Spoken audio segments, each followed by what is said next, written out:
larangan keras dari Rasulullah SAW untuk menjadikan kuburan para nabi dan kuburan orang-orang soleh sebagai tempat ibadah, karena itu merupakan jalan yang bisa mengantarkan manusia ke dalam kesyirikan. Dan itulah yang terjadi pada orang-orang Yahudi dan Nasrani.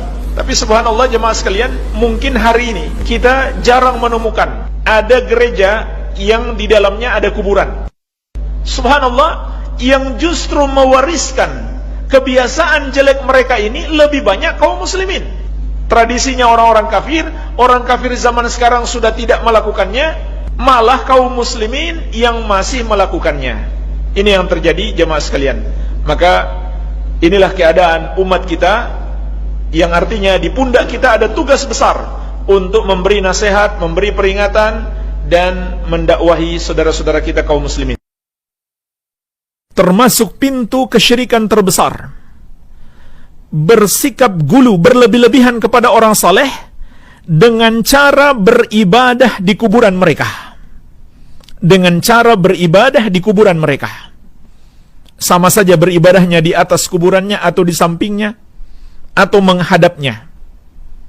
Dan sama saja di kuburan itu dibangun tempat ibadah, ada masjidnya atau tidak ada masjidnya.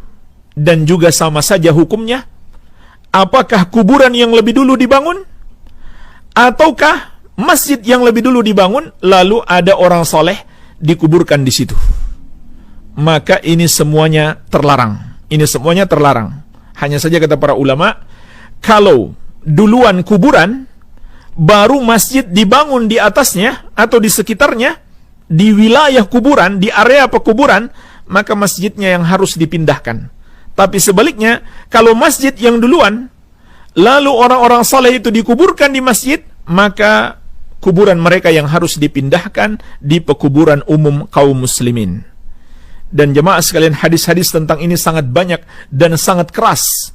Di antaranya diriwayatkan Al-Bukhari dan Muslim dari Ummul Mukminin Aisyah radhiyallahu anha, Rasulullah sallallahu alaihi wasallam bersabda, "La'anallahu al-yahuda wan nasara ittakhadhu kubura anbiya'ihim masajida."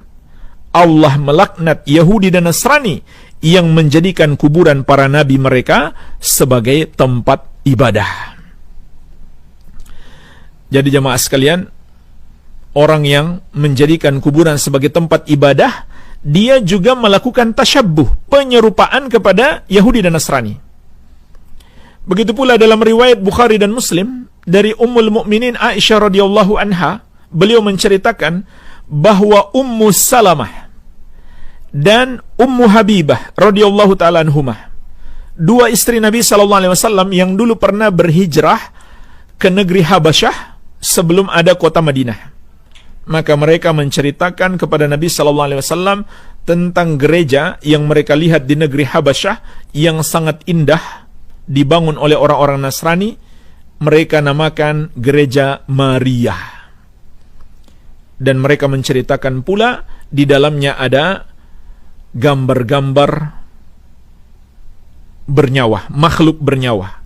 Maka Nabi sallallahu alaihi wasallam mengatakan, "Ulaika idza mata fihim ar-rajulu salih banau ala qabrihi masjida thumma sawwaru fihi tilka suwar." Mereka adalah orang-orang yang apabila wafat orang soleh di kalangan mereka, maka mereka akan membangun tempat ibadah di atas kuburannya. Kemudian mereka tambahkan gambar-gambar bernyawa itu, patung-patung ataupun lukisan. Ulaika syirarul khalqi indallah. Mereka itulah seburuk-buruk makhluk di sisi Allah.